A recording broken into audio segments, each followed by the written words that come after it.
So hello everyone, welcome back to another video. তো আজকে কথা হলো বাবু সোনা বলে কাজটার ট্রেলারটাকে নিয়ে, যে কাজটা পরিচালনা করেছে অংশুমান প্রত্যুষ।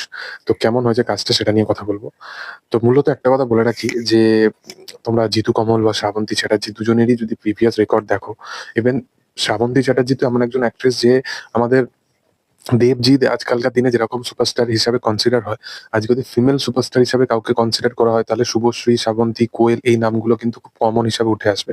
কিন্তু শ্রাবন্তী চ্যাটার্জির ফিল্মোগ্রাফি মানে যত দিন দিন গেছে, যদি তুমি শুভশ্রী চ্যাটার্জি বা অন্যান্য অভিনেত্রীদের দেখো বা কোয়েলকেও যদি দেখো, তারা কিন্তু একটা মানে লিমিটেড জিনিসের মধ্যেই বা একটা দায়বদ্ধতার মধ্যেই থাকার প্রচেষ্টা করেছে। মানে তারা যা কিছু অফার পেয়ে গেছে সেগুলোর উপরই কাজ করেছে সেরকম না। শ্রাবন্তী চ্যাটার্জি ভালো কাজও করে, বাট কিছু কিছু টাইম আসে যেখানে এরকম কাইন্ড অফ কাজের সাথে অ্যাসোসিয়েট হয়ে যায়, যে কারণবশত তার যে হাইপটা ক্রিয়েট হয় সেটা আবার কোথাও গিয়ে ফ্ল্যাট হয়ে যায়।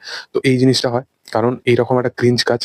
তারপরে এসকে মুভিজ একটা বড় প্রোডাকশন হাউস, তো অভিনেতা অভিনেত্রীরা অবশ্যই একটা কোথাও গিয়ে একটা মানে ভরসা রাখবেই। তো সেরকম কাইন্ড অফ রেখেই তারা এই ভরসাটা রেখে তারা ছবিটা হয়তো সাইন করে। এবং ছবিটা যেরকম হয়েছে এর ট্রেলারটা মানে এর চেয়ে ব্যাড অ্যাজ রবি কুমারের যে ট্রেলারটা কম্পারিজন করা এর চেয়ে ভালো। অন্তত ক্রিঞ্জ তো মুখে বলে করছে, মানে অন্তত ভিএফএক্স এর করে দিয়েছে তো করে দিয়েছে। ব্লাড পাত হচ্ছে তো মানে কোমর দিয়ে মারছে, আহ, মানুষ স্টিল স্ট্যান্ডিং, বাট রক্ত রক্ত সব বেরিয়ে যাচ্ছে, ফাড় হয়ে বেরিয়ে যাচ্ছে। ওরকম করছে তো করছে, অ্যাটলিস্ট দেখতে তো ভালো লাগছে, হিমেশকে দেখে হাসাহাসি তো হচ্ছে।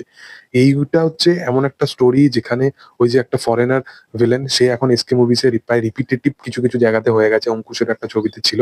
এবং এসকে মুভিস মানে কিছু কিছু কমন ফ্যাক্টর থাকে।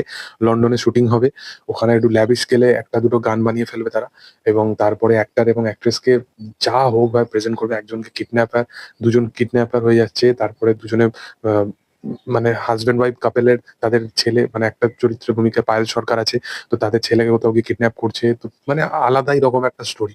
মানে ক্রিস্টোফার নোলানের যদি তুমি ছবি দেখো, সেই ছবিতেও এত মাথা মানে লাগাতে হয় না।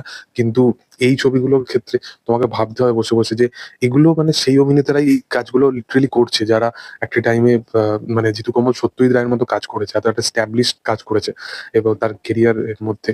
এবং যদি তার কমার্শিয়াল জনরাতে সে আসতেই চায় তো মানুষের মতো কাজও সে করেছিল।